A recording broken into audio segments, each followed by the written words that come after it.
ibu-ibu masih semangat ya? Nggih, Pak, semangat. Halo. Hai. Hai. Halo. Nah, ibu-ibu mungkin yang di sini sudah pada capek, sudah ada yang menguap. Nah, tenang Bu, ini sebentar lagi kita sudah selesai. Kita sudah berada di penghujung sesi, di sesi penutup. Tapi sebelumnya, saya ingin tanya tadi hal-hal penting apa yang sudah Ibu dapat?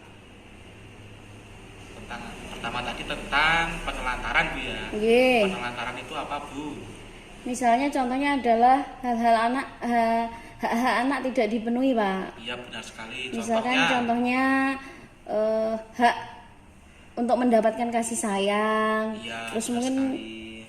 hak untuk bermain. Contohnya lagi Terus ada lagi. hak untuk mendapatkan pendidikan, Pak, atau sekolah, Pak. Iya betul sekali. Nah, kemudian cara mencegahnya Bu. Ya dengan cara hak itu dikasihkan, Pak. Misalnya salah satu contohnya hak anak diberikan kasih sayang, Ya, dipenuhi benar, kasih sayang, ya. kemudian boleh bermain, disekolahkan, Diperhatikan perkembangannya gitu ya. Nggih. Terus kemudian kalau akibatnya Bu, akibatnya anak itu ditelantarkan. Mungkin anak bandel, Pak, sulit diatur. Tadi gitu ya. Nggih. Iya benar sekali. Nah saya tambahi untuk akibatnya ya, misalnya anak tidak disekolahkan berarti anaknya jadi putus sekolah, Nggih, Pak. tidak diberi makan yang bergizi, akhirnya jadi kurang Pinter. gizi, kemudian jadi sakit seperti itu. Nah yang berikutnya tentang eksploitasi anak Bu, tadi apa? Ayo pengertiannya. Misalnya gini, Pak, Mirna. anak disuruh kerja, Pak. Oh iya, anak belum bekerja. waktunya usia kerja. Misalkan anak itu seharusnya sekolah tapi sama orang tuanya disuruh kerja, Dipaksa Pak. untuk Dipaksa kerja. Oh iya, betul sekali.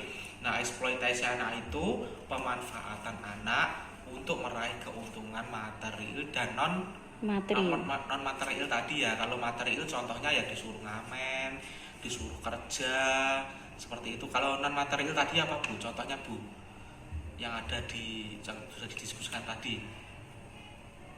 dinikahkan ya tadi ya. Oh, iya, Dinikahkan sama orang yang mempunyai derajat yang lebih tinggi.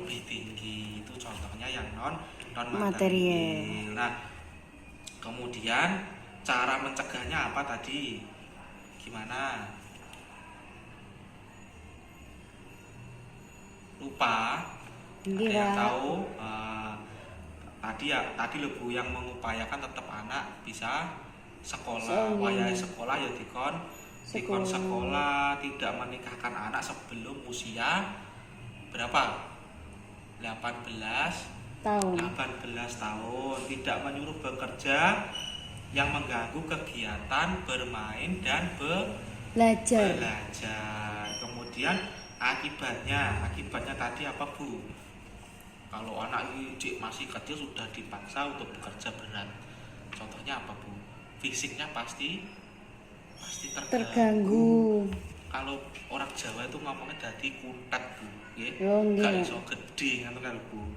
Nah kemudian menjadi penakut, pemurung, tidak percaya diri, kancane sekolah ora diri, kancane pinter ora diri. Kemudian anak kehilangan percaya diri, anak menjadi stres, kemudian dapat terluka, sakit-sakitan. Kalau anak masih kecil suruh kerja kan bisa jadi kecelakaan kerja.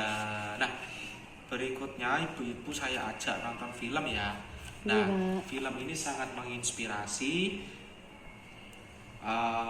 seorang bernama Raini Putri, anak tukang becak asal Semarang kalau tidak salah.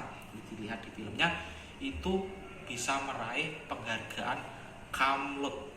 Nah ini sangat menginspirasi. Jadi kalau ibu-ibu di sini ada yang beranggapan semuanya itu butuh duit Pak, yang menangin duit orang tentu Bu. Ini contohnya ada film, ada berita. Ini adalah berita saya putarkan nanti.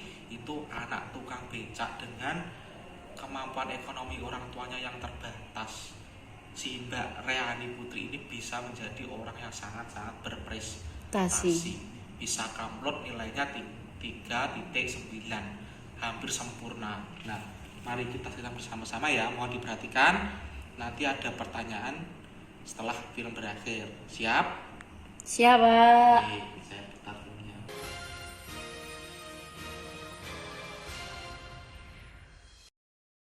Pemirsa, keterbatasan ekonomi bukanlah satu hambatan untuk bisa berprestasi. Hal tersebut sudah dibuktikan oleh seorang gadis asal Kendal, Jawa Tengah. Anak seorang tukang beca ini menjadi wisudawan terbaik dengan IPK nyaris sempurna, yakni mencapai 3,96.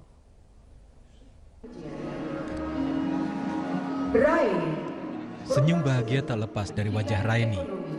Pendidikan akuntansi S1, nama orang tua Mugiono. Raini resmi menyandang predikat sarjana ekonomi. Tak sekedar sarjana, Raini menjadi wisudawan terbaik tahun ini di Universitas Negeri Semarang, Jawa Tengah. Indeks prestasi kumulatif atau IPK-nya tertinggi, 3,96, nyaris sempurna. Bukan hal yang mudah, terlebih jika menengok kondisi ekonomi orang tuanya. Ayah Raini, Mugiono, hanya seorang tukang becak di Kendal, Jawa Tengah. Penghasilannya terbilang pas-pasan. Mugiono pun harus bekerja sambilan sebagai penjaga malam di sebuah SMK untuk menutupi biaya hidup Raini di Semarang. Pengorbanan yang berbuah manis bagi pasangan Mugiono dan Sujama. Riyen nggih ngoten ajeng sekolah lah kok Pak sekolah nah wong aku kira di duit kula ngoten wong bapake becak kok sing pake mbayar napa kula ngoten. Wis mak ora sah sekolah Pak nganu anak mboten aku nak ora ana sekolah biasa aku ora Pak sekolah meneh mak. Bersyukur Raini bukanlah anak tak berbakti. Dara berusia 21 tahun ini tak pernah malu mengakui bahwa orang tuanya, seorang tukang becak, berhasil membawanya menjadi seorang sarjana. Atas perhatiannya. Nah, kira-kira yang pesan apa yang bisa Ibu simpulkan dari melihat berita tadi? Ibu benar tahu? Mungkin semangat anak yang luar biasa, Pak. Iya. Meskipun kondisi orang tuanya yang pas-pasan, tapi dia semangat untuk belajar. Iya, benar sekali jawaban Ibu Bina. Saya tambahi ya, keterbatasan ekonomi keluarga yang tadi ditampilkan di berita itu, anaknya tetap bisa mendapatkan prestasi. Yang bapaknya lo cuma tukang becak, tapi anaknya semangat luar biasa, akhirnya menjadi sarjana yang kamlut, Bu, yang nilainya hampir sempurna. Nah, mari bersama-sama kita perhatikan flip chart 8 sudah saya pampang di sini tentang pesan-pesan kunci di sesi kita kali ini. Nah, yang pertama yang tadi sudah kita diskusikan, yaitu tidak memenuhi hak-hak anak adalah termasuk apa, Bu, tadi? Ayo, apa? Penelantaran anak. Nah, sebagai orang tua kita harus melakukan pencegahan terhadap penelantaran anak yang tadi sudah saya tanyakan kembali tadi ya. Di sekolah nih ya diperhatikan, ya diberi kasih sayang seperti itu. Nah, segala bentuk pemanfaatan anak untuk mendapatkan keuntungan materi maupun non materi itu termasuk apa, Bu, tadi? Eksploitasi anak. Nah, yang materi tadi contohnya dipekerjakan kerja, Pak, disuruh ngamen, disuruh bekerja jadi kuli. Yang non materi tadi dinikahkan dengan orang yang derajatnya lebih tinggi. Kemudian yang nomor 4 adalah orang tua wajib melakukan pencegahan terhadap eksploitasi. Yang tadi ya, yang tadi apa tadi yang pencegahannya? Tetap diusahakan masuk sekolah, kemudian tidak apa, Bu? Sering bertanya kepada anak, tetap diberikan kasih sayang, seperti itu ya. Nggih, Pak. Nah, kemudian mari bersama-sama kita buka buku pintar halaman 53. Ayo dibuka masing-masing buku pintarnya. Saya beri PR, Bu, nanti dikerjakan di rumah. Ayo dibuka, sudah dibuka belum? Sampun, Pak. Di rumah diisi dengan checklist. Nah, seperti ini. Ya. Nanti itu diisi dengan checklist. Pertemuan bulan depan nanti harus dikumpulkan. Memberikan waktu bermain anak ini sudah dilakukan atau belum? Kalau sudah nanti di checklist, kalau belum di checklist. Nah kalau belum nanti kapan akan dilakukannya harus ditulis ya. Iya Pak. Paham ya? Iya Nah, Pak. yang kedua misalnya meluangkan waktu berkomunikasi dengan anak. Nah ini harus diisi juga yang sudah juga di checklist, yang belum dilakukan juga di checklist. Dan kalau memang belum harus diisi kapan akan Dilakukan. dilakukannya seperti itu. Ini sampai berapa soal Bu itu? 12 ya kalau tidak salah di buku pintar. Nah itu nanti semua diisi, bulan depan harus dikumpulkan seperti itu.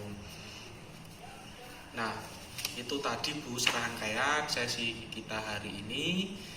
Semoga ibu-ibu, saya anggaplah ibu-ibu semua sudah paham tentang penelantaran, cara pencegahannya, kemudian eksploitasi anak tadi dan cara pencegahannya, kemudian akibat-akibat dari hal tersebut ternyata sangat fatal sekali ya terhadap anak-anak. Nah saya harap ibu bisa memahaminya, nanti di rumah juga bisa di-share ke keluarga, ke suami, ke tetangga yang mungkin belum tahu, tidak boleh loh seperti ini, tidak boleh loh dieksploitasi seperti itu ya. Iya Pak. Nah saya tutup sesi kita kali ini. Mari bersama-sama kita membaca hamdalah. Alhamdulillahirabbil alamin. Sekian dari saya. Wassalamualaikum warahmatullahi wabarakatuh. Waalaikumsalam warahmatullahi wabarakatuh.